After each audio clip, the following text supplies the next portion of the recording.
নানা রকমের মনকে ব্যাপৃত রাখা। তাই স্বামীকে নিষ্ঠা মানেই হইতেছে স্বামীর উন্নতি মানসে তাহার সর্ব বিষয়কে শুভ বা মঙ্গলে নিয়োজিত করিবার জন্য শরীর ও মনে ব্যাপৃত থাকা। গানে সংখ্যা 105। লক্ষ্মী মা বড় মার চরণে জানে সকলে প্রণাম।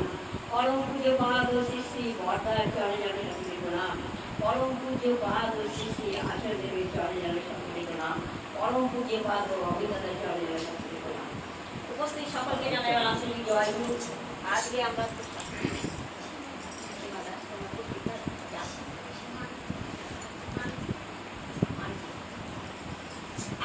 আমরা সীমা দাস মায়ের বাড়িতে, পুষ্পিতা বোনের বাড়িতে এবং মানসী দাস বোনের বাড়িতে মাতৃ সম্মেলনে মিলিত হয়েছে। তারা আজকে আমাদের শ্রী শ্রী লক্ষ্মী মা বড় মায়ের জন্মমাসকে ঘিরে মাতৃ সম্মেলনের আয়োজন করেছে।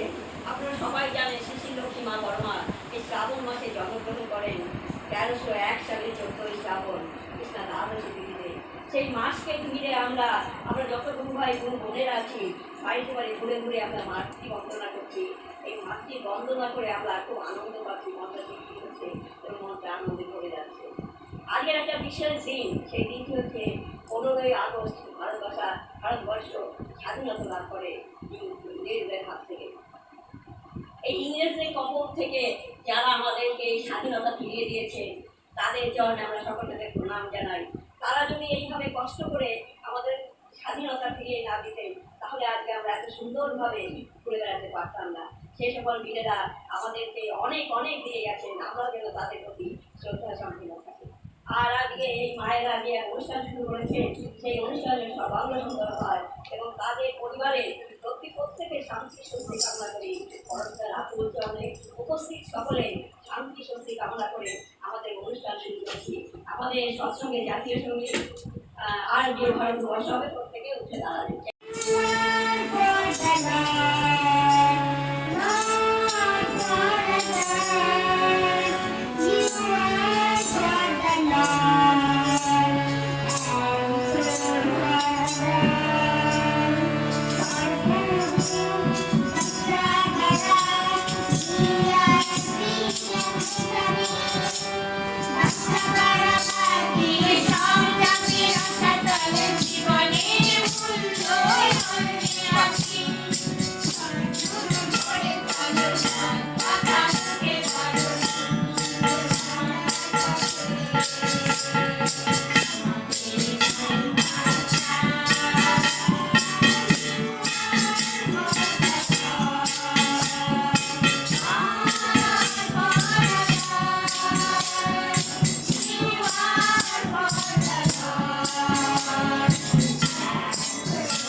আমরা আমার মেয়ের বাড়ি সবাই জানে। যাই হোক, আমরা অনেক হন্তদন্ত হয়ে আসলাম। একবারই মাতৃ সম্মেলন ছিল আমাদের, সেই বাড়িতে মানে তাদের মনে সন্তুষ্টি হয় না, আমরা বললাম ভিতরে চলে আসলাম। যাই হোক, এসে তাও ঘুরতে পেরেছি, ভাবছি যে হয়ে যাবে বোধহয়। যাই হোক, ভালো হয়েছে। সারা মাস আমরা যে মাতৃ সম্মেলন করলাম, মাতৃ সম্মেলনে আমাদের সেই আনন্দ হয়েছে। এবং এই যে ঠাকুর বাড়ির একটা আশীর্বাদ, মানে তৃতীয় অঙ্কে যাদের বাড়ি আমরা গেছি, তাদের বাড়ি এত আনন্দ, প্রত্যেকে উৎসাহ, মানে খুব উৎসাহ সবার মাতৃ সম্মেলন দেওয়া। নতুন নতুন বাড়িতে খুব সুন্দর করে মাতৃ সম্মেলন হয়েছে। আর মাত্র দুটা দিন আছে, কালকের দিন, পরশু দিন তো আমাদের মন্দিরে। এবং এই মাতৃ সম্মেলন আমরা করছি কেন? মাতৃ সম্মেলনে আমাদের যে মায়েরা, এই যে সবাই বড় মায়ের সামনে রেখে বর্মা আমাদের সামনে, বর্মা আচার আচরণ সবকিছু, এই যে আমরা এত আলোচনা, নানান আলোচনা, গানের কথাগুলো অতি সুন্দর, এই আলোচনা এত কিছু শুনলাম আমরা।